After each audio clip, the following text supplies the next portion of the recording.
मन ਦੇ ਵਿੱਚ ਇੱਕ ਸਵਾਲ ਆਇਆ ਸੀ ਕਿ ਜੇ ਪੰਜਾਬ ਦੀ ਪੋਲਿਟਿਕਸ ਦੀ ਗੱਲ ਕਰੀਏ ਤੇ ਪੰਜਾਬ ਦੀ ਬਰਬਾਦੀ ਵਿੱਚ ਇਹਨਾਂ ਦਾ ਕਿੰਨਾ ਕੁ ਹੱਥ ਹੈ। ਉਹ ਮਾਫੀਆ ਯੂਜ਼ ਕਰ ਰਹੇ ਨੇ, ਉਹ ਜਿਹੜੇ ਮਾਫੀਆ ਨੂੰ ਸਰਪ੍ਰਸਤੀ ਕਰ ਰਹੇ ਆ, ਮਾਫੀਆ ਨੂੰ ਚਲਾ ਰਹੇ ਆ, ਉਹ ਤਾਂ ਪਾਵਰ 'ਚ ਬੈਠੇ ਆ। ਹੁਣ ਤਾਂ ਉੱਤੇ ਸਿੰਪਲ ਕੰਮ ਹੈ, ਪੈਸੇ ਖਰਚੋ, ਸ਼ਰਾਬ ਪੜਾਓ, ਨਸ਼ੇ ਦਿਓ ਤੇ ਵੋਟਾਂ ਲਓ ਤੇ ਮੁੜ 5 ਸਾਲ ਛਿੱਤਰ ਮਾਰੋ।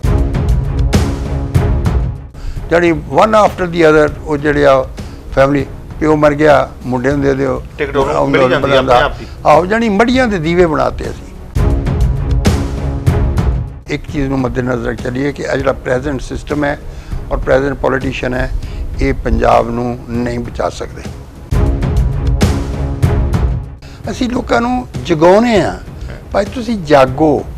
ਇਹ ਜਿਹੜੀਆਂ ਨਿੱਕੀਆਂ ਨਿੱਕੀਆਂ ਨਾ ਬੁਰਕੀਆਂ ਸਿੱਟਦੇ, ਇਹ ਖਾ ਕੇ ਵੋਟਾਂ ਨਾ ਦਿਓ। ਬੁਰਕੀਆਂ ਨਾ ਲਓ, ਬੁਰਕੀਆਂ ਨਾ ਲਓ, ਆਪਦੇ ਅਧਿਕਾਰ ਹੀ ਆਪਣੇ ਅਧਿਕਾਰ ਮੰਗੋ ਇਹਨਾਂ ਤੋਂ।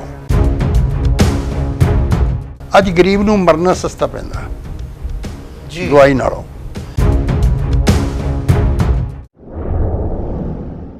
ਦੇਸ਼ ਵਿਦੇਸ਼ ਦੇ ਸਾਰੇ ਹੀ ਦਰਸ਼ਕਾਂ ਦਾ ਤੁਹਾਡੇ ਆਪਣੇ ਸੇਵਕ ਹਰਪ੍ਰੀਤ ਸਿੰਘ ਮਖੂ ਵੱਲੋਂ ਸਵਾਗਤ ਹੈ ਜੀ। ਦੋਸਤੋ, ਜਿਵੇਂ ਤੁਹਾਨੂੰ ਪਤਾ ਹੈ ਕਿ ਕੋਈ ਨਾ ਕੋਈ ਮੁੱਦਾ ਲੈ ਕੇ ਤੁਹਾਡੀ ਸੇਵਾ ਦੇ ਵਿੱਚ ਆ ਜਾਣਾ ਮੈਂ। ਮੁੱਦਾ ਬੇਸਿਸ ਗੱਲਬਾਤ ਹੁੰਦੀ ਹੈ, ਉਹਦੇ ਵਿੱਚ ਅਸੀਂ ਯਤਨ ਕਰਦੇ ਹਾਂ ਕਿ ਜਿਹੜੇ ਮੁੱਦੇ ਨੂੰ ਲਿਆ ਜਾਂਦਾ ਉਹਦਾ ਹੱਲ ਉਸ ਇੰਟਰਵਿਊ ਦੇ ਵਿੱਚ ਸਾਹਮਣੇ ਆ ਜਾਵੇ। ਵੱਖਰੀ ਗੱਲ ਹੈ ਵੀ ਉਸ 'ਤੇ ਗੌਰ ਕੀਤਾ ਜਾਂਦਾ ਹੈ, ਪਰ ਨਹੀਂ ਕੀਤਾ ਜਾਂਦਾ, ਇੱਕ ਵੱਖਰਾ ਵਿਸ਼ਾ ਆ ਜਾਂਦਾ ਹੈ। ਪਰ ਉਹ ਜਿਹੜੀ ਸਾਡੀ ਇੰਟਰਵਿਊ ਹੈ ਉਹਨੂੰ ਇੱਕ ਦਸਤਾਵੇਜ਼ ਵਜੋਂ ਹੀ ਦੇਖਿਆ ਜਾਵੇ। ਸੋ ਅੱਜ ਫਿਰ ਮੈਂ ਸਰਦਾਰਾ ਸਿੰਘ ਜਹਲ ਦੇ ਘਰ ਵਿਖੇ ਹਾਂ। ਥੋੜ੍ਹੀ ਜਿਹੀ ਜਾਣਕਾਰੀ ਅੱਗੇ ਵੀ ਤੁਹਾਨੂੰ ਦਿੱਤੀ ਹੈ, ਥੋੜ੍ਹੀ ਹੋਰ ਦੇ ਦਿਆਂ। ਸਮੇਂ ਦੇ ਉੱਪਰ ਕਿਸਾਨੀ ਨੂੰ ਕਿਵੇਂ ਬਚਾਇਆ ਜਾ ਸਕਦਾ, ਇਹਨਾਂ ਨੇ ਮੁੱਦੇ ਚੁੱਕੇ। ਕਿਸਾਨੀ ਦਾ ਫਸਲੀ ਚੱਕਰ ਬਾਰੇ ਬੋਲੇ ਨੇ, ਪੰਜਾਬ ਦੇ ਪਾਣੀਆਂ ਬਾਰੇ ਬੋਲੇ ਨੇ, ਪੰਜਾਬ ਦੀਆਂ ਨਹਿਰਾਂ ਬਾਰੇ ਬੋਲੇ ਨੇ, ਔਰ ਅਨੇਕ ਤਰੀਕੇ ਨਾਲ ਸਮਝਾਉਣ ਦਾ ਯਤਨ ਕੀਤਾ। ਸਮਾਂ ਪਾ ਕੇ ਇਹਨਾਂ ਨੂੰ ਬਹੁਤ ਵੱਡੇ ਵੱਡੇ ਸਨਮਾਨ ਮਿਲੇ, ਜਿਹਦੇ ਵਿੱਚੋਂ ਪਦਮ ਭੂਸ਼ਣ ਰਾਸ਼ਟਰਪਤੀ ਭਾਰਤ ਦੇ ਵੱਲੋਂ ਇੱਕ ਸਨਮਾਨ ਮਿਲਦਾ ਹੈ। 2 ਯੂਨੀਵਰਸਿਟੀ ਦੇ ਵਾਈਸ ਚਾਂਸਲਰ ਰਹੇ ਨੇ, ਮੌਜੂਦਾ ਸਮੇਂ ਦੇ ਵਿੱਚ ਚਾਂਸਲਰ ਨੇ। ਪਰ ਜੇ ਮੈਂ ਗੱਲ ਕਰਾਂ ਮਾਨਵਤਾ ਦੇ ਦਰਦ ਦੀ, ਤੇ ਬੜੇ ਲੰਮੇ ਸਮੇਂ ਤੋਂ ਪੰਜਾਬ ਨੂੰ ਬਚਾਉਣ ਦਾ ਕੀ ਯਤਨ ਕਰਦੇ ਰਹੇ ਨੇ। ਆਓ ਇਹਨਾਂ ਦੇ ਕੋਲ ਜਾਣਦੇ ਹਾਂ ਅਜੋਕੇ ਸਾਡੇ ਪੰਜਾਬ ਦੇ ਹਾਲਾਤਾਂ ਦੇ ਕਿਸ ਤਰੀਕੇ ਨਾਲ ਸੁਧਾਰ ਹੋ ਸਕਦਾ, ਨਹੀਂ ਹੋ ਸਕਦਾ। ਆਓ ਜਾਣਦੇ ਹਾਂ। ਖਾਸ ਕਰਕੇ ਵਿਸ਼ੇਸ਼ ਮੁੱਦਾ ਰੱਖੇਗਾ ਪੰਜਾਬ ਦੀ ਪੋਲਿਟਿਕਸ ਬਾਰੇ, ਪੰਜਾਬ ਦੀ ਰਾਜਨੀਤੀ ਬਾਰੇ ਵੀ ਕਿੰਨੀ ਕੁ ਗਰਕ ਚੁੱਕੀ ਹੈ ਵੀ ਅਸੀਂ ਵੋਟ ਦੇ ਚੱਕਰ ਦੇ ਅੰਦਰ ਬੱਚਿਆਂ ਦੇ ਫਿਊਚਰ ਦਾ ਸੌਦਾ ਵੀ ਕਰਦੇ ਪਏ ਹਾਂ। ਸਿਰਫ ਵੋਟ ਦੇ ਚੱਕਰ ਦੇ ਅੰਦਰ ਕਿਸਾਨਾਂ ਨੂੰ ਅਸੀਂ ਫ੍ਰੀ ਬਿਜਲੀ, ਅਨੇਕ ਤਰੀਕੇ ਦੇ ਕੁਨੈਕਸ਼ਨ ਦਾ ਲਾਲਚ ਦੇ ਕੇ ਪੰਜਾਬ ਨੂੰ ਬੰਜਰ ਬਣਾਉਂਦੇ ਜਾ ਰਹੇ ਹਾਂ। ਤੇ ਇੰਜ ਕਹਿ ਲਈਏ ਕਿ ਪੰਜਾਬ ਦੀ ਬਰਬਾਦੀ ਦੇ ਅੰਦਰ ਪੰਜਾਬ ਦੀ ਪੋਲਿਟਿਕਸ ਕਿੰਨਾ ਕੁ ਕੰਮ ਕਰਦੀ ਹੈ, ਆਓ ਜਾਣਨ ਦਾ ਯਤਨ ਕਰਦੇ ਹਾਂ। ਸਭ ਤੋਂ ਪਹਿਲਾਂ ਸਰਦਾਰਾ ਸਿੰਘ ਜਹਲ ਨੂੰ ਆਪਣੇ ਪ੍ਰੋਗਰਾਮ ਦੇ ਵਿੱਚ ਪਹੁੰਚਣ ਦੇ ਲਈ ਅਸੀਂ ਸਵਾਗਤ ਕਰਦੇ ਹਾਂ। ਸਰਦਾਰ ਸਾਹਿਬ, ਵਾਹਿਗੁਰੂ ਜੀ ਕਾ ਖਾਲਸਾ, ਵਾਹਿਗੁਰੂ ਜੀ ਕੀ ਫਤਿਹ। ਵਾਹਿਗੁਰੂ ਜੀ ਕੀ ਫਤਿਹ। ਧੰਨਵਾਦ ਤੁਹਾਡਾ। ਮਨ ਦੇ ਵਿੱਚ ਇੱਕ ਸਵਾਲ ਆਇਆ ਸੀ ਕਿ ਜੇ ਪੰਜਾਬ ਦੀ ਪੋਲਿਟਿਕਸ ਦੀ ਗੱਲ ਕਰੀਏ ਤੇ ਪੰਜਾਬ ਦੀ ਬਰਬਾਦੀ ਵਿੱਚ ਇਹਨਾਂ ਦਾ ਕਿੰਨਾ ਕੁ ਹੱਥ ਹੈ। ਦੇਖੋ ਕਿ ਬੋਲਿਆ ਜੀ ਅੱਜ ਮੈਂ ਤਾਂ ਕਦੇ ਮੂੰਹ ਘੁੱਟ ਕੇ ਬੋਲਿਆ ਹੀ ਨਹੀਂ। ਗੱਲ ਇਹ ਆ ਵੀ ਦੇਖੋ, ਪੋਲਿਟਿਕਸ ਜਿਹੜੀ ਹੈ ਨਾ, ਇਹ ਸਭ ਤੋਂ ਪਾਵਰਫੁਲ ਔਰ ਸੀਕ੍ਰੇਟ ਪ੍ਰੋਫੈਸ਼ਨ ਹੈ। ਜੇ ਤੋਂ ਸੀਕ੍ਰੇਟਨੈਸ ਨਿਕਲ ਜਾਵੇ ਨਾ, ਉਹ ਪਵਿੱਤਰਤਾ ਨਿਕਲ ਜਾਵੇ ਨਾ, ਤਾਂ ਇਹਦੇ ਜਿੰਨੀ ਘਟੀਆ ਜਿਹੜੀ ਆ ਪ੍ਰੋਫੈਸ਼ਨ ਵੀ ਕੋਈ ਨਹੀਂ, ਜਿਹੜਾ ਸਾਰੇ ਸਿਸਟਮ ਨੂੰ ਤਬਾਹ ਕਰ ਦਿੰਦਾ। ਅਸੀਂ ਉੱਥੇ ਪਹੁੰਚ ਚੁੱਕੇ ਹਾਂ ਜੀ ਕਿ ਪਵਿੱਤਰਤਾ ਬਿਲਕੁਲ ਖਤਮ ਹੋ ਗਈ ਹੈ। ਇਹਦੇ ਵਿੱਚ ਲਾਲਚ ਆ ਗਿਆ, ਇਹ ਜੋ ਕਰਪਸ਼ਨ ਆ ਗਈ, ਪੂਰੀ ਇੱਕ ਬਿਜ਼ਨਸ ਬਣ ਗਈ ਜੀ। ਪੈਸੇ ਦਿਓ,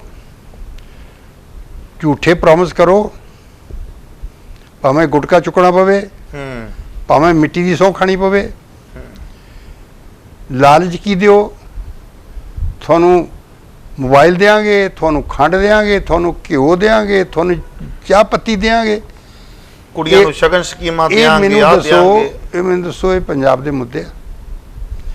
ਉਹ ਲਾਹਨਤ ਸਾਡੇ ਤੇ ਜਿਹੜੀ ਅਸੀਂ ਇਹ ਐਕਸੈਪਟ ਕਰ ਰਹੇ ਹਾਂ। ਸਾਨੂੰ ਤਾਂ ਮੂੰਹ ਤੇ ਮਾਰਨੀ ਚਾਹੀਦੀ ਆ ਵੀ ਇਹ ਸਾਨੂੰ ਜੌਬ ਦਿਓ, ਸਾਨੂੰ ਰਿਸਪੈਕਟੇਬਲ ਕੰਮ ਦਿਓ, ਅਸੀਂ ਆਪਣੇ ਸਵੈਮਾਨ ਨਾਲ ਅਰਨ ਕਰਕੇ ਖਾਈਏ, ਸਮਝੇ ਨਾ। ਲੇਕਿਨ ਉਸ ਪਾਸੇ ਤਾਂ ਤੁਰੇ ਹੀ ਨਹੀਂ ਅਸੀਂ। ਸਵਾਲ ਇਹ ਆ, ਜਿਹੜਾ ਕਿਸੇ ਵੀ ਗੌਰਮੈਂਟ ਦਾ ਫੰਕਸ਼ਨ ਹੁੰਦਾ, ਪ੍ਰਾਇਮਰੀ ਫੰਕਸ਼ਨ, ਉਹ ਹੁੰਦਾ ਕਿ ਐਜੂਕੇਸ਼ਨ, ਹੈਲਥ, ਜੌਬਸ, ਸਿਰ ਤੇ ਆਪਣਾ ਛਾਂ ਜਿਹੜਾ ਮਤਲਬ ਘਰ, ਇਹ ਚੀਜ਼ਾਂ ਜਿਹੜੀਆਂ ਬੇਸਿਕ ਨੀਡਸ ਨੇ ਉਹ ਬੰਦੇ ਦੀਆਂ ਉਹ ਪੂਰੀਆਂ ਕਰਨੀਆਂ ਗੌਰਮੈਂਟ ਦਾ ਫੰਕਸ਼ਨ ਹੁੰਦਾ। ਆਪਾਂ ਐਜੂਕੇਸ਼ਨ ਲੈ ਲਈਏ, ਐਜੂਕੇਸ਼ਨ ਜਿਹੜਾ ਸਕੂਲ ਐਜੂਕੇਸ਼ਨ ਹੈ ਉਹ ਸਰਕਾਰ ਦਾ ਪ੍ਰਾਇਮਰੀ ਫੰਕਸ਼ਨ ਹੁੰਦਾ। ਹਰ ਬੱਚੇ ਦਾ ਜਨਮ ਸਿੱਧ ਅਧਿਕਾਰ ਹੈ ਕਿ ਉਹਨੂੰ ਕੁਆਲਿਟੀ ਐਜੂਕੇਸ਼ਨ ਸਾਰਿਆਂ ਦੇ ਬਰਾਬਰ ਦੀ ਮਿਲੇ।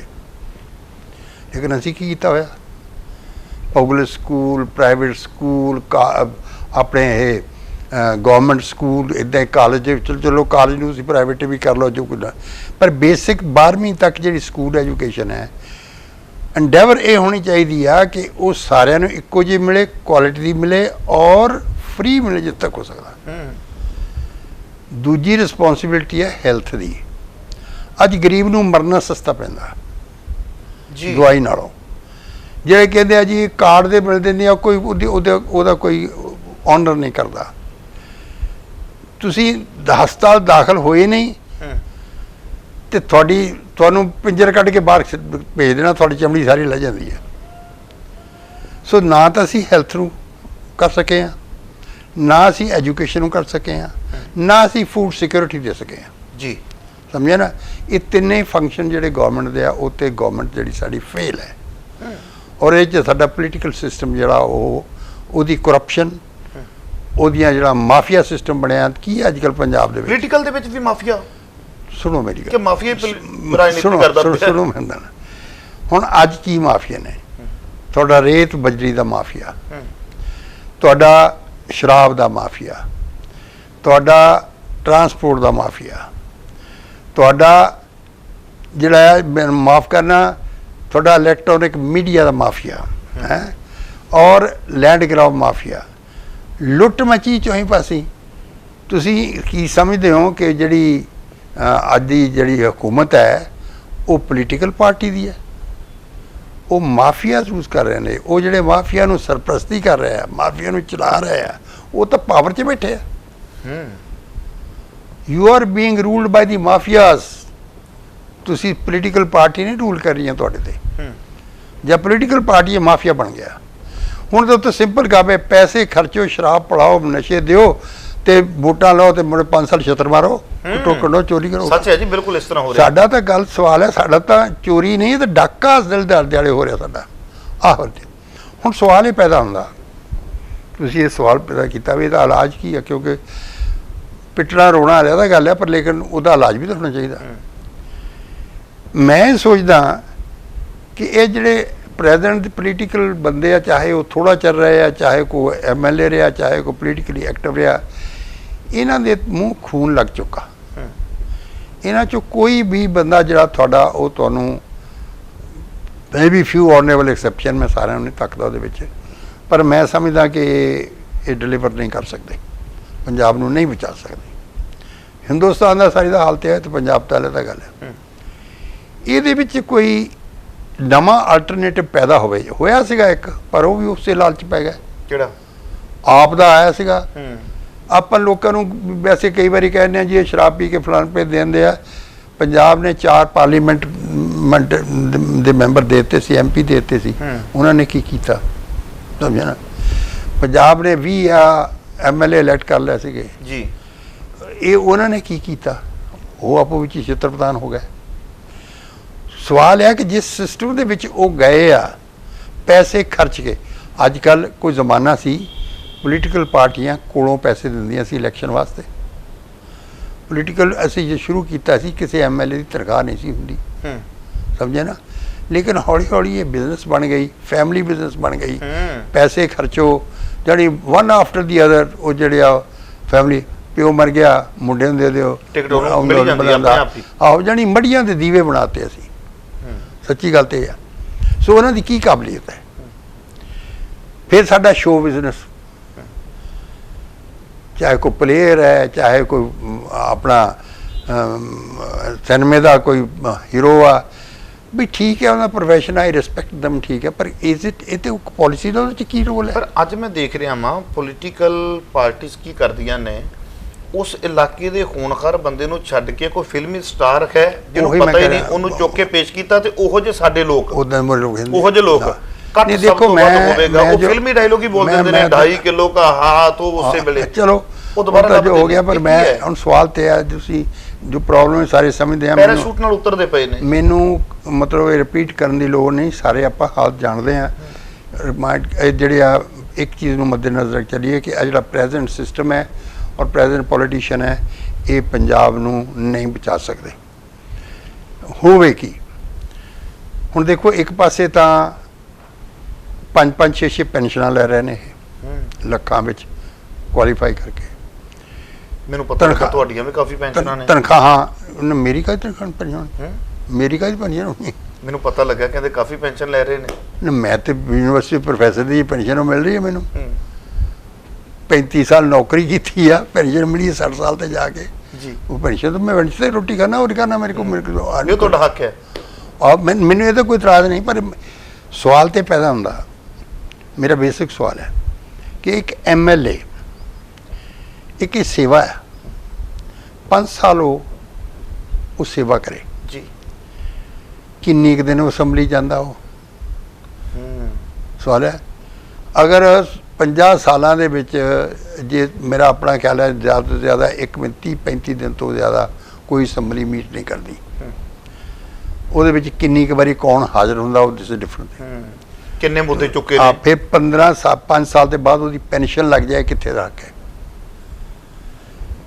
ਜੇ ਫਰਜ਼ ਦਾ ਪੈਨਸ਼ਨ ਲੱਗਣੀ ਆ, ਉਹ ਕੁਆਲੀਫਾਈ ਕਰ ਗਿਆ ਤਾਂ 60 ਸਾਲ ਦੀ ਉਮਰ ਤੇ ਜਾ ਕੇ ਲੱਗੇ। ਓਕੇ। ਉਹ ਇੱਕ ਵਰਗ ਦਾ ਬੰਦਾ 25 ਸਾਲ ਦਾ ਇਲੈਕਟ ਹੋ ਗਿਆ, ਉਹ 30 ਸਾਲ ਦੇ ਵਿੱਚ 30 ਸਾਲ 'ਚ ਉਹਨੂੰ ਪੈਨਸ਼ਨ ਲੱਗ ਜਾ, ਕੀ ਰੋਲ, ਕੀ ਮਤਲਬ ਕੀ ਇਹਦਾ? ਦੂਜੇ ਪਾਸੇ ਬਜ਼ੁਰਗ ਨੇ, ਬਜ਼ੁਰਗਾਂ ਦੀ ਤੁਸੀਂ ਰੱਖੀ ਹੈ ਜਿਹੜੀ ਆਪ ਦੇ ਦਿੰਦੇ ਆ 700 ਰੁਪਏ ਦਿੰਦੇ ਆ, ਉਹ ਹੈਗੀ ਆ 65 ਸਾਲ ਦੀ ਉਮਰ ਰੱਖੀ ਹੋਈ ਹੈ।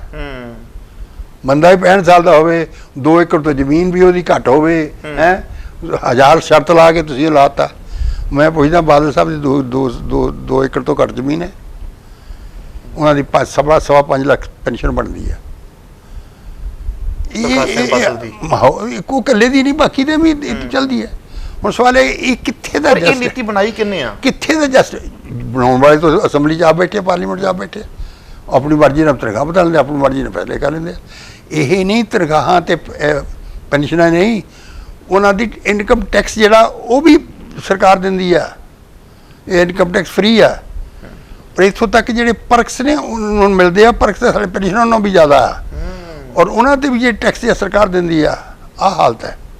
ਇੱਕ ਪਾਸੇ ਤਾਂ ਇਹ ਲੁੱਟ ਹੈ, ਦੂਜੇ ਪਾਸੇ ਚਾਹੇ ਬੰਦੇ ਜਿਹੜੇ ਵਿਕਲਾਂਗ ਨੇ, ਵਿਚਾਰੇ ਹੈਂਡੀਕੈਪ ਨੇ, ਵਿਧਵਾਵਾਂ ਨੇ, ਬਜ਼ੁਰਗ ਨੇ, ਉਹਨਾਂ ਨੂੰ 700 ਰੁਪਈਆ ਵੀ ਸਾਰਿਆਂ ਨੂੰ ਨਹੀਂ ਮਿਲਦਾ। ਉਹ ਕਹਿੰਦੇ 65 ਸਾਲ ਦੀ ਉਮਰ 'ਚ ਮਿਲੂ। What is this? ਤੇ 700 ਰੁਪਈਆ ਕੀ ਰਕਮ ਹੁੰਦੀ? ਮੈਂ ਉਹ ਕਹਿ ਰਿਹਾ ਨਾ, ਉਹ ਵਾਅਦਾ ਕਰਕੇ ਵੋਟਾਂ ਲਈਆਂ 2,500 ਦੇ। ਦੂਜੇ ਪਾਸੇ ਆ ਜਿਹੜੇ ਨੇ SCBC ਸਟੂਡੈਂਟਸ, ਉਹਨਾਂ ਦੇ ਫੀਸਾਂ ਦੇਣੀਆਂ ਉਹ ਨਹੀਂ ਦੇ ਰਹੇ, ਉਹ ਖੱਜਲ ਖੁਆਰ ਹੋ ਰਿਹਾ। ਸਕੂਲ ਮਰ ਰਿਹਾ, ਕਾਲਜ ਮਰ ਰਿਹਾ, ਯੂਨੀਵਰਸਿਟੀਆਂ ਮਰ ਰਹੀਆਂ, ਉਹਦਾ ਪੈਸਾ ਨਹੀਂ ਜਾ ਰਿਹਾ। ਫਿਰ ਇਹ ਜਿਹੜੇ ਨੌਜਵਾਨ ਬੱਚੇ ਆ ਜਿਨ੍ਹਾਂ ਨੇ PhDਆਂ ਕੀਤੀਆਂ, ਨੌਕਰੀਆਂ ਵੀ 5-10 ਸਾਲ ਦੇ, ਉਹਨੂੰ ਕਹਿੰਦੇ 15,000 ਤੇ ਰੈਗੂਲਰ ਹੋ ਜਾਓ। ਉਹ ਵੀ ਤੁਸੀਂ ਸਪੈਸ਼ਲ ਜੰਮੇ ਹੋਏ ਆ ਵੀ ਉਹ ਜਿਹੜੇ ਬੰਦੇ ਨੇ ਮਿਹਨਤ ਕੀਤੀ ਉਹਨਾਂ ਨੂੰ ਤੁਸੀਂ ਰੋਲੀ ਜਾਂਦੇ ਹੋ, ਆਪ ਤੁਸੀਂ ਲੁੱਟੀ ਜਾਂਦੇ ਹੋ। ਸੋ ਸਵਾਲ ਹੈ, ਅਸੀਂ ਕੋਸ਼ਿਸ਼ ਕਰ ਰਹੇ ਹਾਂ। ਦੇਖੋ ਛੋਟਾ ਫਾਰਮਰ ਹੈ, ਛੋਟਾ ਫਾਰਮਰ ਜਿਹੜਾ 5 ਏਕੜ ਤੱਕ ਉਹ ਆਪਣੇ ਫਾਰਮ ਦੇ ਉੱਤੇ ਇਨਫਰਾਸਟ੍ਰਕਚਰ ਬਣਾਉਣ ਨੂੰ, ਚਾਹੇ ਪੋਲਟਰੀ ਬਣਾਵੇ, ਬਾਗਾਂ ਲਈ ਬਣਾਵੇ, ਡੇਅਰੀ ਲਈ ਬਣਾਵੇ, ਉਹ ਜਿਹੜੇ ਇਨਵੈਸਟਮੈਂਟ ਕਰਦਾ ਉਹ ਤੇ 100 ਦਿਨ ਦੀ ਉਹ ਮਨਰੇਗਾ ਲੈ ਸਕਦਾ ਹੈ ਆਪ ਹੀ, ਜਾਂ ਕੰਮ ਕਰਵਾ ਕੇ ਜਾ ਕੇ। ਸਾਡੀ ਕਿਉਂ ਨਹੀਂ ਮਿਲਦਾ? ਅਸੀਂ ਐਗਜ਼ਾਮਪਲ ਦਿੰਦੇ ਹਾਂ 5 ਸਟੇਟਾਂ ਦੀਆਂ ਜਿਹੜੀਆਂ ਦੂਜੇ ਦਿੰਦੇ, ਅਸੀਂ ਕਿਉਂ ਨਹੀਂ ਦਿੰਦੇ? ਹੈ 90% ਦਾ ਜਿਹੜਾ ਖਰਚਾ ਤਾਂ ਸੈਂਟਰ ਨੇ ਦੇਣਾ, ਇਹ 10% ਦੇ ਹੁੰਦਾ ਉਹਨਾਂ ਤੋਂ। ਸੋ ਅਸੀਂ ਕੋਸ਼ਿਸ਼ ਕਰ ਰਹੇ ਹਾਂ ਕਿ ਅਸੀਂ, ਮੈਂ ਕਹਿੰਦਾ ਇੱਕ NGO ਦੀ ਮੀਟਿੰਗ ਸੱਦੀ ਸੀ, ਉਹਦੇ ਵਿੱਚ 80 NGOs ਆਏ ਸੀ, 850 ਬੰਦਾ ਸੀ।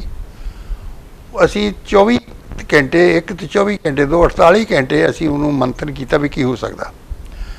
ਉਹਦੇ ਵਿੱਚ ਅਸੀਂ ਕੋਆਰਡੀਨੇਸ਼ਨ ਬਣਾਈ। ਅਸੀਂ ਕੋਆਰਡੀਨੇਸ਼ਨ ਬਣਾ ਕੇ ਇੱਕ ਅਸੀਂ ਲੋਕਾਂ ਨੂੰ ਜਾਗਰੂਕ ਕਰਨ ਲਈ ਅਸੀਂ ਇੱਕ ਲੋਕ ਅਧਿਕਾਰ ਲਹਿਰ ਸ਼ੁਰੂ ਕੀਤੀ ਹੋਈ ਹੈ, ਜਿਸ ਵਿੱਚ ਤਕਰੀਬਨ ਹੁਣ ਇਸ ਵੇਲੇ ਅਸੀਂ 1200-1300 ਪਿੰਡਾਂ ਵਿੱਚ ਵੀ ਆਪਣੇ ਗਰੁੱਪ ਬਣਾ ਚੁੱਕੇ ਹਾਂ, ਕਾਲਜਾਂ ਦੇ ਸਟੂਡੈਂਟ ਵੀ ਕਰ ਚੁੱਕੇ ਹਾਂ। ਆਹ ਚੀਜ਼ਾਂ ਨੂੰ ਦੱਸ ਰਹੇ ਭਾਈ ਤੁਹਾਡੇ ਹੱਕ ਨੇ, ਤੁਸੀਂ ਸਮਝੋ ਤਾਂ ਸਹੀ ਵੀ ਤੁਹਾਡੇ ਹੱਕ ਕੀ ਹੈ। ਤੁਸੀਂ ਲੁੱਟੇ ਕਿੱਦਾਂ ਜਾ ਰਹੇ ਹੋ ਹੈ ਔਰ ਤੁਹਾਡੇ ਹੱਕ ਕਿੱਦਾਂ ਮਾਰੇ ਜਾ ਰਹੇ ਆ। ਤੁਹਾਡਾ ਨਹੀਂ ਕਦੀ ਦਿਲ ਕੀਤਾ ਵੀ ਮੈਂ ਰਾਜਨੀਤੀ ਵਿੱਚ ਆ ਪਾਵਾਂ? ਦੇਖੋ ਰਾਜਨੀਤੀ ਵਿੱਚ ਤਾਂ ਮੇਰਾ ਅੱਜ ਤੱਕ ਤਾਂ ਦਿਲ ਨਹੀਂ ਕੀਤਾ, ਪਰ ਹੁਣ ਉਸ ਲਹਿਰ ਨੂੰ ਮੈਂ ਲੀਡ ਜ਼ਰੂਰ ਕਰ ਰਿਹਾ ਹੈਂ। ਆਹੋ ਮੇਰੇ ਨਾਂ ਤੋਂ ਚੱਲ ਰਹੀ ਆ ਲੋਕ ਅਧਿਕਾਰ ਲਹਿਰ। ਬੱਚੇ ਨੌਜਵਾਨ ਕੰਮ ਕਰ ਰਹੇ ਸਾਰੇ, ਅਸੀਂ ਲੋਕਾਂ ਨੂੰ ਜਗਾਉਣੇ ਆ ਭਾਈ ਤੁਸੀਂ ਜਾਗੋ। ਇਹ ਜਿਹੜੀਆਂ ਨਿੱਕੀਆਂ ਨਿੱਕੀਆਂ ਨਾ ਬੁਰਕੀਆਂ ਸਿੱਟਦੇ, ਇਹ ਖਾ ਕੇ ਵੋਟਾਂ ਨਾ ਦਿਓ। ਬੁਰਕੀਆਂ ਨਾ ਲਓ, ਬੁਰਕੀਆਂ ਨਾ ਲਓ, ਆਪਦੇ ਅਧਿਕਾਰ ਹੀ ਲਓ। ਆਪਣੇ ਅਧਿਕਾਰ ਮੰਗੋ ਇਹਨਾਂ ਤੋਂ ਹੈ। ਅਸੀਂ ਤਾਂ 11 ਪੁਆਇੰਟ ਅਸੀਂ ਗਵਰਨਮੈਂਟ ਨੂੰ ਲਿਖ ਕੇ ਦਿੱਤੇ, ਭਾਈ ਇਹ ਪੂਰੇ ਕਰੋ। ਉਹ ਨੋਟ ਕਰ ਪਤਾ ਕਿ ਸੁਣਦਾ ਹੀ ਨਹੀਂ ਕੋਈ ਕਿਸੇ ਦੀ ਗੱਲ ਕਿਸੇ ਨੂੰ। ਅੱਛਾ ਅਸੀਂ ਇੱਕ ਕਾਨਫਰੰਸ ਰੱਖੀ ਸੀ ਇੱਥੇ, ਪਹਿਲਾਂ ਛੋਟੀ ਛੋਟੀਆਂ ਕਈ ਕੀਤੀਆਂ ਕੋਟਕਪੂਰੇ। ਸਾਡਾ ਅੰਦਾਜ਼ਾ ਸੀਗਾ 30-35 ਹਜ਼ਾਰ ਬੰਦਾ ਇਕੱਠਾ ਹੋਊਗਾ ਔਰ ਅਸੀਂ ਗਵਰਨਮੈਂਟ ਨੂੰ ਜਿਹੜਾ ਹੈ ਇੱਕ ਅਲਟੀਮੇਟਮ ਦੇਣਾ ਸੀਗਾ ਵੀ ਆਹ ਭਾਈ ਸਾਡੇ ਹੱਕ ਡਿਮਾਂਡ ਨੇ, ਸਾਡੇ ਕੰਸਟੀਟਿਊਸ਼ਨਲ ਡਿਮਾਂਡ ਹੈ, ਕਿਉਂਕਿ ਸਿਕਿਉਰਿਟੀ ਸੋਸ਼ਲ ਸਿਕਿਉਰਿਟੀ ਦੇਣੇ ਸਾਰੇ ਇਹ ਸਾਡੇ ਹੱਕ ਬਣਦੇ ਦਿਓ ਹੈ। ਔਰ ਆਪਣੀਆਂ ਪੈਨਸ਼ਨਾਂ ਬੰਦ ਕਰੋ, ਨਹੀਂ ਤਾਂ ਇਹਨਾਂ ਨੂੰ ਪੈਨਸ਼ਨ ਦਿਓ। ਸੋ ਉਹ ਸਾਡੇ ਉਹੋ ਜਿਹੇ ਹੱਕ ਅਸੀਂ ਚਲਾ ਰਹੇ ਹਾਂ, ਚੱਲ ਰਹੇ ਹਾਂ ਔਰ ਰਿਸਪੌਂਸ ਬੜੀ ਅੱਛੀ ਆ ਰਹੀ ਹੈ। ਜੇ ਲੋਕ ਜਾਗਰੂਕ ਹੋ ਜਾਣਗੇ ਤਾਂ ਇਹਨਾਂ ਨੂੰ ਕਾਬੂ ਕਰ ਲੈਣਗੇ। ਜੇ ਲੋਕ ਨੂੰ ਜਾਗਰੂਕ ਨਹੀਂ ਹੋਣਗੇ, ਆਪਣੇ ਹੱਕ ਨਹੀਂ ਸਮਝਣਗੇ, ਤਾਂ ਉਹਨਾਂ ਦਾ ਕਾਬੂ ਕੀਤਾ ਹੀ ਆਲਰੇਡੀ ਹੈ। ਬੱਲੇ ਬੱਲੇ ਬੱਲੇ ਬੱਲੇ ਕਰਕੇ ਤਾਂ ਕਿਸੇ ਨੂੰ ਥਾਪੀ ਦੇ ਲੈ, ਕਿਸੇ ਨੂੰ ਪੈਸੇ ਦੇ ਲੈ। ਰਾਜਨੀਤੀ ਉਹ ਪਰਿਵਾਰਵਾਦ ਬਣ ਗਈ ਹੈ, ਉਹਦਾ ਹੱਲ ਕੀ ਹੋਏਗਾ? ਉਹਦਾ ਹੱਲ ਇਹੋ ਹੀ ਹੈ ਕਿ ਇੱਕ ਅਲਟਰਨੇਟਿਵ ਪੈਦਾ ਹੋਵੇ। ਉਹ ਅਲਟਰਨੇਟਿਵ ਐਸਾ ਹੋਵੇ ਕਿ ਇੱਕ ਕੰਸਟੀਚੁਐਂਸੀ ਦੇ ਵਿੱਚੋਂ ਕੰਸਟੀਚੁਐਂਸੀ ਆਪ ਇੱਕ ਬੰਦਾ ਚੁਣ ਕੇ ਦੇਵੇ ਵੀ ਆਹ ਬੰਦਾ ਆ ਜਿਹੜਾ ਫ੍ਰੀ ਸਰਵਿਸ ਕਰਨ ਨੂੰ ਤਿਆਰ ਹੈ, ਇਹਦੀ ਕੋਈ ਤਨਖਾਹ ਨਹੀਂ ਹੋਊਗੀ, ਇਹਦੀ ਕੋਈ ਪੈਨਸ਼ਨ ਨਹੀਂ ਹੋਊਗੀ। ਤੇ ਜਿਹੜੀ ਉੱਥੇ ਸਰਕਾਰੀ ਤਨਖਾਹ ਫਿਰ ਉਹ ਛੱਡ ਦੇਗਾ ਉੱਥੇ? ਦੇਖੋ ਨਾ ਜੀ ਕਹੂਗਾ ਮੈਂ ਜੋ ਮੇਰੇ ਕੀ ਦਿਮਾਗ 'ਚ ਹੈ ਕਿ ਉਸ ਨੂੰ ਇੱਕ ਕੰਸਟੀਚੁਐਂਸੀ ਅਲਾਊਂਸ ਮਿਲੇ, ਲੈ ਤਾਂ ਸੇ ਲੱਖ ਰੁਪਈਆ ਮਿਲ ਜਾ ਕੁਝ ਉਹ ਕੰਮ ਕਰਨ ਵਾਸਤੇ। ਜਿੱਦਣ ਉਹ ਅਸੈਂਬਲੀ ਤੇ ਜਾਵੇ ਉਦੋਂ ਉਹਨੂੰ ਉਹਦਾ ਟੈਬਲ ਪੱਤਾ ਮਿਲ ਜਾਏ, ਉੱਥੇ ਰਹਿਣ ਦਾ ਖਰਚਾ ਮਿਲ ਜਾਏ, ਉਹਨੂੰ ਸਿਟਿੰਗ ਫੀ ਮਿਲ ਜਾਏ ਉੱਥੇ, ਠੀਕ ਹੈ। ਉਹ ਆਪਣੀ ਕੰਸਟੀਟਿਊਸ਼ਨ ਕੰਮ ਕਰੇ, ਕੰਮ ਕਰਕੇ ਤਾਂ ਉਹਦਾ ਕੰਮ ਕੀ ਹੈ, ਲਾਅ ਬਣਾਉਣਾ। ਅੱਜ ਤਾਂ ਅਸੀਂ ਉਹਨੂੰ ਇਹ ਕਰਤਾ ਕਿ ਵੀ ਚਾਹੇ ਕੋਈ ਡੀਸੀ ਆ, ਚਾਹੇ ਕੋਈ ਐਸਪੀ ਆ, ਚਾਹੇ ਕੁਛ ਆ, ਉਹ ਐਕਸਪੈਕਟ ਕਰਦਾ ਕਿ ਐਮਐਲਏ ਕਿ ਮੈਨੂੰ ਸਵੇਰੇ ਉੱਠ ਕੇ ਸਤਿ ਸ੍ਰੀ ਅਕਾਲ ਬੁਲਾਵੇ। ਵਾਟ ਇਜ਼ ਦਿਸ ਹੈ? ਪਰ ਇਹਨਾਂ ਤੇ ਕੋਈ ਕੰਡੀਸ਼ਨ ਨਹੀਂ ਲਾਗੂ ਹੁੰਦੀ ਐਜੂਕੇਸ਼ਨ ਦੀ। ਹੁਣ ਜੇ ਕਿਸੇ ਨੇ ਛੋਟੀ ਤੋਂ ਛੋਟੀ ਨੌਕਰੀ ਲੈਣੀ ਹੁੰਦੀ ਹੈ, ਉਹਦੇ ਤੇ ਇੱਕ ਕੰਡੀਸ਼ਨ ਹੈ ਬਈ ਇਹਨੇ ਨੌਕਰੀ ਲੈਣੀ ਹੈ, ਇਹ ਜੇਲ੍ਹ ਯਾਤਰਾ ਤਾਂ ਨਹੀਂ ਕੀਤੀ ਹੋਈ। ਸਭ ਤੋਂ ਵੱਧ ਜੇਲ੍ਹ ਯਾਤਰਾ ਆਪਣੇ ਬੰਦੇ ਰਾਜਨੀਤਿਕ ਕਰਦੇ ਪਏ ਨੇ, ਭਾਵੇਂ ਅੰਗੂਠਾ ਛਾਪ। ਹੁਣ ਇਹ ਲਾ ਕੀ ਬਣਾਉਣਗੇ, ਇਹਨਾਂ ਨੂੰ ਕੀ ਪਤਾ ਆ? ਨਹੀਂ ਦੇਖੋ ਗੱਲ ਯਾਰ, ਇਹਨਾਂ ਦਾ ਕੀ ਕਸੂਰ ਹੈ? ਆਪਣਾ ਕਸੂਰ ਹੈ, ਆਪਾਂ ਇਲੈਕਟ ਕੀਤੇ ਹੋਏ ਇਹਨਾਂ ਨੂੰ। Who is responsible? ਪਰ ਕੋਈ ਐਸਾ ਨਿਯਮ ਤੇ ਹੋਣਾ ਚਾਹੀਦਾ ਨਾ ਵੀ ਇਸ ਤੋਂ ਹੋਣਾ ਚਾਹੀਦਾ। ਇਹ ਕਿਉਂ ਬਣਾਉਣਗੇ ਨਿਯਮਕ? ਕੋਈ ਬੰਦਾ ਇਹ ਵੀ ਕਹਿੰਦਾ ਆਪ ਬੈਲ ਪੁਜੇ ਮਾਰ ਹੈ, ਉਹ ਕਿਉਂ ਨਹੀਂ ਹੁਣ ਬਣਾਉਣਗੇ? ਇਹ ਤਾਂ ਲੋਕ ਉੱਠਣਗੇ, ਲੋਕ ਅਲਟਰਨੇਟਿਵ ਦੇਣਗੇ, ਲੋਕਾਂ ਦੀ ਸਰਕਾਰ ਆਊ। ਜਿਹੜੇ ਰਜਵਾੜੇ ਔਰ ਰਾਜੇ ਆ ਉਹ ਤਾਂ ਪ੍ਰੋਬਲਮ ਸਮਝ ਨਹੀਂ ਸਕਦੇ ਆਮ ਆਦਮੀ ਦੀ। ਉਹਨਾਂ ਨੂੰ ਪਤਾ। ਆਹ ਦੇਖੋ ਤੁਹਾਨੂੰ ਵਿਚਾਰੇ ਮਾਈਗ੍ਰੇਟਰੀ ਲੇਬਰ ਕਿੱਦਾਂ ਮੁੜੀ ਹੈ, ਬੱਚਿਆਂ ਦੇ ਪੈਰਾਂ ਥੱਲੇ ਤੋਂ ਲਹੂ ਨਿਕਲਦਾ, ਭੁੱਖੇ ਮਰਦੇ ਤੁਰੇ ਜਾਂਦੇ, ਬੱਚੇ ਨੂੰ ਜਨਮ ਦਿੱਤਾ। ਉਹ ਕਿਉਂ ਨਹੀਂ ਸੰਭਾਲਿਆ ਜਾ ਸਕਿਆ? ਕਿਉਂਕਿ ਸਾਡਾ ਸੋਸ਼ਲ ਸਿਕਿਉਰਿਟੀ ਹੈ ਨਹੀਂ, ਸੋਸ਼ਲ ਸਿਕਿਉਰਿਟੀ ਸਿਸਟਮ ਹੀ ਨਹੀਂ ਸਾਡਾ। ਯਾਰ ਇੰਨੇ ਸਾਲ ਹੋ ਗਏ, ਦਹਾਕੇ ਲੰਘ ਗਏ, ਲੇਕਿਨ ਅਸੀਂ ਅੱਜ ਤੱਕ ਸੋਸ਼ਲ ਸਿਕਿਉਰਿਟੀ ਡਿਵੈਲਪ ਨਹੀਂ ਕਰ ਸਕੇ। ਆਹ ਪ੍ਰੋਬਲਮ ਤਾਂ ਇੱਥੇ ਪੈਦਾ ਹੁੰਦੀ ਆ, ਸਾਰੇ ਸੈਂਟਰ ਸਟੇਟ ਤੋਂ ਲੈ ਕੇ ਸਟੇਟਾਂ ਤੱਕ ਜਿਹੜੀ ਆ ਗੌਰਮੈਂਟ ਜਿਹੜੀ ਆ ਉਹ ਕਰਪਟ ਲੋਕਾਂ ਦੇ ਹੱਥ ਵਿੱਚ ਆ ਗਈ ਆ, ਸੈਲਫਿਸ਼ ਲੋਕਾਂ ਦੇ ਹੱਥ 'ਚ ਆ ਗਈ ਆ, ਫੈਮਿਲੀ ਬਿਜ਼ਨਸ ਬਣ ਗਈ ਆ ਇਹਨਾਂ ਦੀਆਂ। ਉਹ ਪੈਸੇ ਖਰਚੋ ਤੇ ਪੈਸੇ ਕਮਾਓ, ਆਹ ਚੀਜ਼ ਹੋ ਰਹੀ ਹੈ। ਇਹਦੀ ਅਲਟਰਨੇਟਿਵ ਸਿਰਫ ਇੱਕ ਹੋ ਸਕਦਾ ਕਿ ਇੱਕ ਅਲਟਰਨੇਟਿਵ ਲੋਕਾਂ ਦੀ ਸਰਕਾਰ ਦਾ ਬਣੇ, ਇਹ ਰਾਜਿਆਂ ਰਜਵਾੜਿਆਂ ਦਾ ਨਾ ਬਣੇ, ਔਰ ਲੋਕ ਹਰ ਕੰਸਟੀਚੁਐਂਸੀ 'ਚੋਂ ਇੱਕ ਬੰਦਾ ਆਪ ਚੁਣ ਕੇ ਦੇਣ ਉੱਪਰ ਵੀ ਆਹ ਬੰਦਾ ਆਏਗਾ, ਸਮਝੇ ਨਾ। ਉਹ ਜਿਹੜਾ ਬਣ ਕੇ ਜਿਹੜਾ ਆ ਉਹ ਇੱਕ ਸਰਕਾਰ ਬਣੇ ਤਾਂ ਉਹ ਇਸ ਸਿਸਟਮ ਨੂੰ ਚੇਂਜ ਕਰ ਸਕਦੀ ਹੈ। ਲੇਕਿਨ ਜੇ ਤੁਸੀਂ ਬਈ ਆਹ ਨਾ ਸਿਸਟਮ ਇਹਨਾਂ ਤੋਂ ਉਮੀਦ ਰੱਖੋਗੇ, ਨਹੀਂ। ਕਿਉਂਕਿ ਮੈਂ ਇਹ ਨਹੀਂ ਕਹਿੰਦਾ ਵੀ ਜਿਹੜੇ ਇਸ ਵੇਲੇ ਰੈਗੂਲਰ ਪਾਰਟੀਆਂ ਦੇ ਵਿੱਚ ਆਮ ਜਿਹੜਾ ਘਰ ਦੇ ਵਿੱਚ ਹੈ ਨਾ, ਉਹ ਬੜਾ ਪਰੇਸ਼ਾਨ ਹੈ। ਉਹਦੇ ਤੇ ਸਭ ਤੋਂ ਵੱਡਾ ਸਵਾਲ ਪਤਾ ਕੀ ਹੈ? ਮੈਂ ਕਾਂਗਰਸ ਨੂੰ ਵੋਟ ਪਾਵਾਂ ਕਿ ਮੈਂ ਅਕਾਲੀਆਂ ਨੂੰ ਵੋਟ ਪਾਵਾਂ?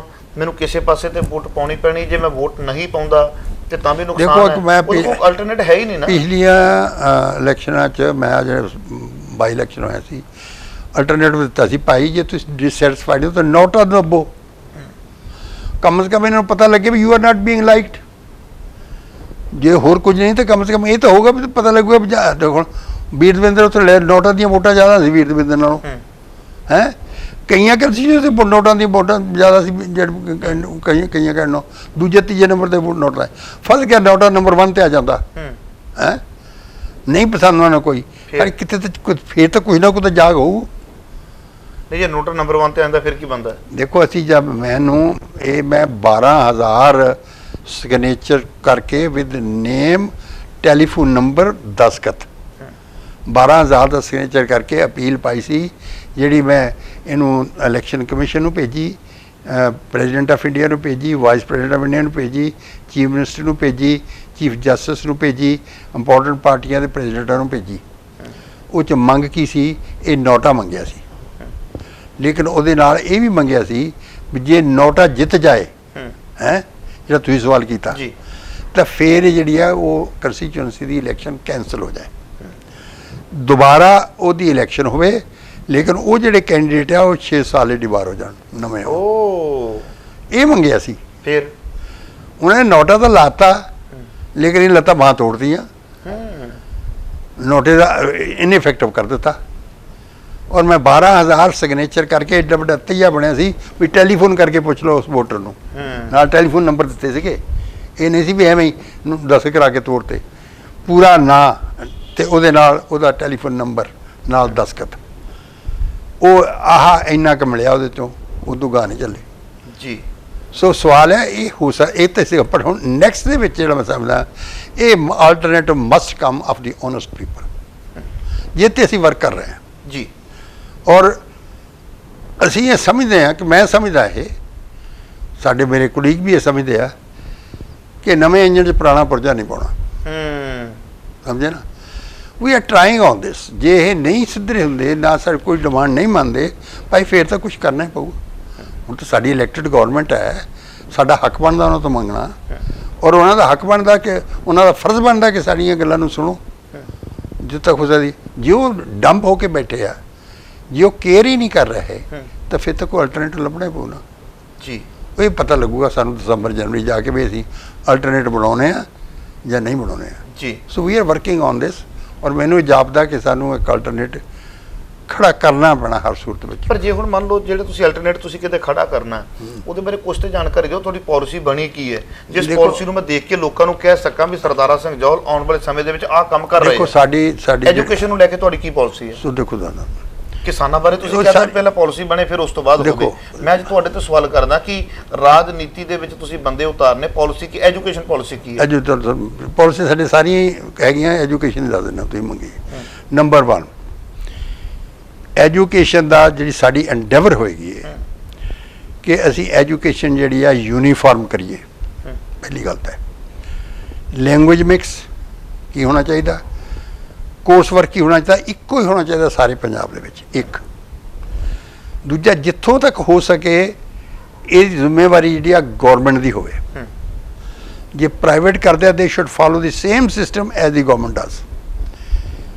ਉਹੀ ਐਗਜ਼ਾਮੀਨੇਸ਼ਨ ਉਹਨਾਂ ਦਾ ਹੋਵੇ, ਉਹੀ ਐਗਜ਼ਾਮੀਨੇਸ਼ਨ ਇਹਨਾਂ ਦਾ ਹੋਵੇ, ਇੱਕੋ ਜਿਹਾ ਕੋਰਸ, ਇੱਕੋ ਜਿਹਾ ਐਗਜ਼ਾਮੀਨੇਸ਼ਨ। ਔਰ ਜਿਹੜੀਆਂ ਫੀਸਾਂ ਜਿਹੜੀਆਂ ਨੇ ਗੌਰਮੈਂਟ ਦੀਆਂ ਸਕੂਲ ਦੇ ਜਿੰਨੇ ਵੀ ਹੈਗੇ ਆ, it should be as for as possible free. ਹੌਲੀ ਹੌਲੀ 1 ਸਾਲ ਤਾਂ ਨਹੀਂ ਹੁੰਦੀਆਂ, ਆਹਿਸਤਾ ਆਹਿਸਤਾ ਓਬਜੈਕਟਿਵ ਇਹ ਆ ਕਿ ਅਪ ਟੂ ਸਕੂਲ ਐਜੂਕੇਸ਼ਨ ਜਿਹੜੀ ਐਬਸੋਲੂਟਲੀ ਫ੍ਰੀ ਹੋਵੇ। ਓਕੇ, ਇਹ ਆ ਸਾਡਾ ਟੀਚਾ ਹੈ। ਕਿੱਥੋਂ ਤੱਕ ਅਸੀਂ ਕਾਮਯਾਬ ਹੁੰਦੇ ਆ, ਕਿੰਨੀ ਦੇਰ ਲੱਗਦੀ ਆ, ਇਹ ਮੈਟਰ ਕਰਦਾ। ਕਿਸਾਨਾਂ ਬਾਰੇ ਕੀ ਹੈ ਪਾਲਿਸੀ ਤੁਹਾਡੀ? ਕਿਸਾਨਾਂ ਬਾਰੇ ਇਹ ਆ ਕਿ ਕਿਸਾਨਾਂ ਜਿਹੜਾ ਆ ਛੋਟਾ ਫਾਰਮਰ ਆ, will turn him as A part time farmer. ਅਸੀਂ ਜਿਹੜੀਆਂ ਮੀਡੀਅਮ ਔਰ ਸਮਾਲ ਇੰਡਸਟਰੀਜ਼ ਹੈਗੀਆਂ ਨੇ, will spread it in the villages, ਔਰ ਸਰਵਿਸ ਸੈਂਟਰ ਵੀ ਵਿਲੇਜ ਕ੍ਰੀਏਟ ਕਰਾਂਗੇ। ਮੈਂ ਇਹਦੀ ਪੂਰਾ ਖੜਾ ਬਣਾ ਕੇ ਐਸ ਇਲੈਕਸ਼ਨ ਤੋਂ ਪਹਿਲਾਂ 20-25 ਪੇਜ ਦੀ ਰਿਪੋਰਟ ਹੈ। ਉਹ ਇੱਕ ਮੈਂ ਲੈਕਚਰ ਦਿੱਤਾ ਸੀ, ਸਰਦਾਰ ਤਰਲੋਕ ਸਿੰਘ ਮੈਮੋਰੀਅਲ ਲੈਕਚਰ ਜੀ। ਉਹਦੇ 'ਚ ਮੈਂ ਕਹਿ ਕੇ ਆਇਆ ਸੀ ਕਿ ਮੈਂ ਏਜੰਡਾ ਦੇ ਰਿਹਾ ਟੂ ਰੀਸਟਰਕਟ ਪੰਜਾਬ, ਪਾਰਟੀ ਜਿਹੜੀ ਵੀ ਆ ਜਾਵੇ ਕਿਸੇ ਨੇ ਉਹਦੇ ਧਿਆਨ ਦਿੱਤਾ, ਆਪਣੇ ਹੱਥੀਂ ਡਿਲੀਵਰ ਕਰਕੇ ਵੀ ਦੇਖ ਲਿਆ ਮੈਂ। ਉਹਦੇ ਵਿੱਚ ਇਹ ਜਿਹੜਾ ਤੁਸੀਂ ਹਰ ਆਸਪੈਕਟ ਨੂੰ ਮੈਂ ਲਿਆ। ਐਗਰੀਕਲਚਰ ਜ਼ਿਆਦਾ ਆਉਂਦਾ, ਉਹਦੇ ਵਿੱਚ ਇਹ ਸੀਗਾ ਕਿ ਬੰਦਾ ਘਰੋਂ ਉੱਠੇ, ਕਿਸੇ ਵੀ ਸਰਵਿਸ 'ਚ ਫੈਕਟਰੀ ਵਿੱਚ ਕੰਮ ਕਰੇ, ਸ਼ਾਮ ਨੂੰ ਘਰ ਆ ਜਾਵੇ। ਉਹ ਨੌਜਵਾਨ ਨੂੰ ਰਹਿਣ ਦੀ ਚਿੰਤਾ ਨਾ ਹੋਵੇ, ਰੋਟੀ ਦੀ ਚਿੰਤਾ ਨਾ ਹੋਵੇ। ਜਿਹੜੀ ਆ ਸ਼ਹਿਰਾਂ ਦੇ ਵਿੱਚ ਪ੍ਰੋਬਲਮ ਹੈ ਕਿ ਜਿਹੜੇ ਮਾਈਗ੍ਰੇਟਰੀ ਲੇਬਰ ਦੀ ਹਾਲਤ ਦੇਖੀਏ ਕੀ ਵਿਚਾਰਿਆਂ ਦੀ, ਝੁੱਗੀਆਂ ਝੌਂਪੜੀਆਂ 'ਚ ਰਹਿੰਦੇ ਆ, 40-40 ਬੰਦੇ ਚਾਲਾਂ 'ਚ ਰਹਿੰਦੇ ਆ, ਉੱਥੇ ਕੋਈ ਉਹਨਾਂ ਦੀ ਪ੍ਰਾਈਵੇਸੀ ਨਹੀਂ ਹੈ, ਬੁਰੀ ਹਾਲਤ ਉਹਨਾਂ ਦੀ। ਉਹਨੂੰ ਜਿੰਨੇ ਕੁ ਪੈਸੇ ਮਿਲਦੇ ਆ ਉਹਨਾਂ ਬਚਾਏ ਦਾਨ ਪਾਤ ਖਾ ਕੇ ਥੋੜ੍ਹੇ ਪੈਸੇ ਆਪਣੇ ਵਾਪਸ ਕਰਨ ਭੇਜਦੇ। ਕੀ ਸਾਡਾ ਪੰਜਾਬੀ ਨੌਜਵਾਨ ਕਰੇਗਾ? ਰਹੇਗਾ ਇੱਦਾਂ? ਪਿੰਡ 'ਚੋਂ ਉੱਠ ਕੇ ਆ ਕੇ ਉਹ ਨਹੀਂ ਰਹੇਗਾ। ਉਹਨੂੰ ਇਕੱਲੇ ਨੂੰ ਰਹਿਣ ਵਾਸਤੇ 12-15 ਹਜ਼ਾਰ ਰੁਪਈਆ ਚਾਹੀਦਾ, ਇੱਕ ਕਮਰਾ ਚਾਹੀਦਾ, ਉਹਦੇ 'ਚ ਕਿਚਨ ਜਿੱਟ ਚਾਹੀਦੀ, ਛੋਟੀ ਮੋਟੀ ਬਾਥਰੂਮ ਚਾਹੀਦਾ, ਤੇ ਜੇ ਉਹ ਬਾਹਰੋਂ ਖਾਂਦਾ ਤਾਂ ਹੋਰ ਖਰਚਾ ਹੋ ਜਾਂਦਾ। ਕੀ ਬਚਾਊਗਾ ਤੇ ਕੀ ਖਾਊਗਾ? ਜੇ ਉਹਦੇ ਕੋਲ ਟੇਕ ਦੀ job to the door steps of ਦੀ, ਮੈਂ ਕਹਿੰਦਾ ਉਹਦੇ ਦਰਵਾਜ਼ੇ ਤੇ ਲੈ ਕੇ ਜਾਓ, ਸਾਈਕਲ ਚੁੱਕੇ, ਸਕੂਟਰ ਚੁੱਕੇ, ਮੋਟਰਸਾਈਕਲ ਚੁੱਕੇ, ਕੰਮ ਕਰੇ ਸ਼ਾਮ ਨੂੰ ਘਰ ਆ ਜਾਏ। ਸਮਝੇ ਨਾ? ਲਿੰਕ ਅਪ ਹੋ ਗਿਆ ਜੀ। ਟਿਕਾਣਾ ਸਵੇਰ ਨੂੰ ਜਿਹੜੀ ਬਾਕੀ ਹੈ ਫੈਮਿਲੀ ਆਪਣਾ ਛੋਟੇ ਫਾਰਮ ਤੇ ਜੋ ਕਰਨਾ ਕੰਮ ਕਰ ਲੈ। ਇਹ ਜੈਪਨੀਜ਼ ਮਾਡਲ ਹੈ। 95% ਜਾਪਾਨੀ ਫਾਰਮਰ ਜਿਹੜਾ ਪਾਰਟ ਟਾਈਮ ਫਾਰਮਰ ਹੈ, 95% ਉਹਦੀ ਇਨਕਮ ਜਿਹੜੀ ਹੈ ਨਾਨ ਫਾਰਮ ਸੈਕਟਰ ਤੋਂ ਆਉਂਦੀ ਹੈ, 5% ਤੋਂ ਕਮਾਉਂਦਾ। ਇਹ ਜਿਹੜਾ ਮਾਡਲ ਹੈ, ਇਹ ਟੈਕਨੋਲੋਜੀ ਜਿਹੜੀ ਤੁਸੀਂ ਇੱਥੇ ਲੈ ਕੇ ਆਓਗੇ, ਦੇਖੋ ਮੈਂ ਦੱਸਦਾ ਇਹ ਤਰੀਕਾ, ਇਹ ਜਿਹੜੀ ਹੈ ਸਮਾਲ ਔਰ ਮੀਡੀਅਮ ਇੰਡਸਟਰੀ, ਉਹਨਾਂ ਦੀ ਸ਼ਰਤ ਹੋਵੇ, ਪਹਿਲੀ ਗੱਲ ਸਾਫ਼ ਹੋਵੇ ਇੰਡਸਟਰੀ। ਨੰਬਰ 2, ਜੇ ਸਾਫ਼ ਨਹੀਂ ਤਾਂ ਉਹਦੇ ਜਿਹੜਾ ਐਫਲੂਐਂਟ ਹੈ ਉੱਥੇ ਟ੍ਰੀਟਮੈਂਟ ਹੋਵੇ, ਬਗੈਰ ਨਾ ਹਵਾ 'ਚ ਪਿਓਰਿਟੀ ਆਪਣਾ ਪੋਲਿਊਸ਼ਨ ਜਾਏ, ਨਾ ਧਰਤੀ ਜਾਏ। ਟੈਕਨੋਲੋਜੀ ਐਗਜ਼ਿਸਟ ਕਰਦੀ ਹੈ, ਉਹਨੂੰ ਲੌਂਗ ਟਰਮ ਜਿਹੜਾ ਹੈ ਉਹਨੂੰ ਟੈਕਸ ਰਿਬੇਟ ਦਿਓ ਜੀ, ਉਹਨੂੰ ਜਿਹੜੀ ਹੈਗੀ ਆ ਇਨਵੈਸਟਮੈਂਟ ਸਬਸਿਡੀ ਲੋੜ ਹੈ ਉਹ ਵੀ ਦਿਓ। ਉਹ ਐਸਟੈਬਲਿਸ਼ ਹੋ ਗਿਆ, ਹੁਣ ਉੱਤੇ ਸ਼ਰਤ ਲਾ ਦਿਓ ਵੀ ਇਹ ਤੇਰਾ hinterland ਹੈ ਤੇ ਇਹਦੇ ਵਿੱਚੋਂ ਇੰਪਲਾਇਮੈਂਟ ਦੇਣੀ ਆ 80%, 85%, ਜਿੰਨੇ ਪਰਸੈਂਟ ਕਰਕੇ। ਕੁਛ ਤਾਂ ਬਾਹਰੋਂ ਆਉਣੀ ਹੁੰਦੀ ਨੇ ਟੈਕਨੀਕਲ ਬੰਦੇ ਨੇ। ਜੇ ਹਿਮਾਚਲ 70% ਹਿਮਾਚਲ ਦੀ ਸ਼ਰਤ ਲਾ ਸਕਦਾ, ਅਸੀਂ ਕਿਉਂ ਨਹੀਂ ਲਾ ਸਕਦੇ ਜੀ? ਸੋ ਇਹ ਬੰਦਿਆਂ ਨੂੰ ਅਸਰ ਮਿਲ ਗਈ। ਬਾਕੀ ਰਹਿ ਗਿਆ ਹੁਣ ਖੇਤੀ, ਉਹਦੇ ਲਈ ਸਰਵਿਸ ਸੈਂਟਰ ਕ੍ਰੀਏਟ ਕਰੋ ਜਿਹਦੇ 'ਤੇ ਮਲਟੀਪਲ ਨੰਬਰ ਆਫ ਮਸ਼ੀਨਰੀ ਅਤੇ ਟਰੈਕਟਰ ਅਤੇ ਹੋਰ ਸਭ ਕੁਛ ਹੋਵੇ, ਇਨਪੁਟ ਆਊਟਪੁੱਟ ਸਾਰੀਆਂ ਹੋਣ। ਉਹ ਵੀ ਜੋਬ ਕ੍ਰੀਏਟ ਕਰੇਗਾ, ਫੈਕਟਰੀ ਵੀ ਜੋਬ ਕ੍ਰੀਏਟ ਕਰੇਗੀ, ਉਹ ਵੀ ਜੋਬ ਕ੍ਰੀਏਟ ਕਰੇਗਾ। ਮੇਰੀ ਜ਼ਮੀਨ ਹੈ ਫਰਜ਼, ਮੈਂ 4 ਏਕੜ ਦਾ ਮਾਲਕ ਹੈ, ਮੈਂ ਪਾਣੀ ਲਾਇਆ, ਬੱਤੇ ਆ ਗਈ ਆ, ਪਰਸੋਂ ਮੈਂ ਜਾ ਕੇ ਕੰਟਰੈਕਟ ਲਾ, ਮੇਰੇ 4 ਏਕੜ ਵਾਹੁਣ ਵਾਲੇ ਆ, ਕੰਟਰੈਕਟ ਲੌਂਗ ਲੱਗਾ, ਉਹ ਬਾਹ ਕੇ ਚਲੇ ਜਾਣਗੇ।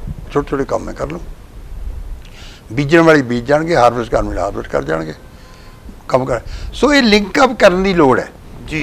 ਇਹ ਇੰਜ ਕਹ ਲਈਏ ਵੀ ਤੁਹਾਡੀ ਐਜੂਕੇਸ਼ਨ ਨੂੰ ਲੈ ਕੇ ਵੀ ਨੀਤੀ ਤਿਆਰ ਹੈ ਤੇ ਕਿਸਾਨੀ ਨੂੰ ਲੈ ਕੇ ਵੀ ਤਿਆਰ ਹੈ। ਆਉਣ ਵਾਲੇ ਸਮੇਂ ਦੇ ਵਿੱਚ ਤੁਸੀਂ ਇੱਕ ਨਵਾਂ ਤੋੜ ਦਿਓਗੇ, ਕੋਸ਼ਿਸ਼ ਕਰ ਰਹੇ ਜੀ। ਦਿਲ ਦੀਆਂ ਗਹਿਰਾਈਆਂ ਤੋਂ ਤੁਹਾਡੇ ਧੰਨਵਾਦੀਆਂ। ਸੋ ਦੋਸਤੋ, ਮੈਂ ਥੋੜੀ ਜਿਹੀ ਜਾਣਕਾਰੀ ਦੇ ਦਿਆਂ। ਸਰਦਾਰਾ ਸਿੰਘ ਜੀ ਜੌਹਲ ਆਉਣ ਵਾਲੇ ਸਮੇਂ ਦੇ ਅੰਦਰ ਰਾਜਨੀਤੀ ਦਾ ਇੱਕ ਤੋੜ ਦੇ ਰਹੇ ਨੇ। ਕਿੰਨੇ ਕੁ ਕਾਮਯਾਬ ਹੁੰਦੇ ਨੇ ਇਹ ਤੇ ਵਕਤ ਦੱਸੇਗਾ, ਪਰ ਜਿਹੜੀਆਂ ਇਹਨਾਂ ਦੀਆਂ ਪਾਲਿਸੀਜ਼ ਨੇ ਜੇ ਲੋਕਾਂ ਨੂੰ ਸਮਝ ਆ ਗਈਆਂ ਤੇ ਮੈਨੂੰ ਲੱਗਦਾ ਵੀ ਆਉਣ ਵਾਲੇ ਵਕਤ ਦੇ ਵਿੱਚ ਬਹੁਤ ਵੱਡੀ ਇੱਕ ਤਬਦੀਲੀ ਆ ਸਕਦੀ ਹੈ।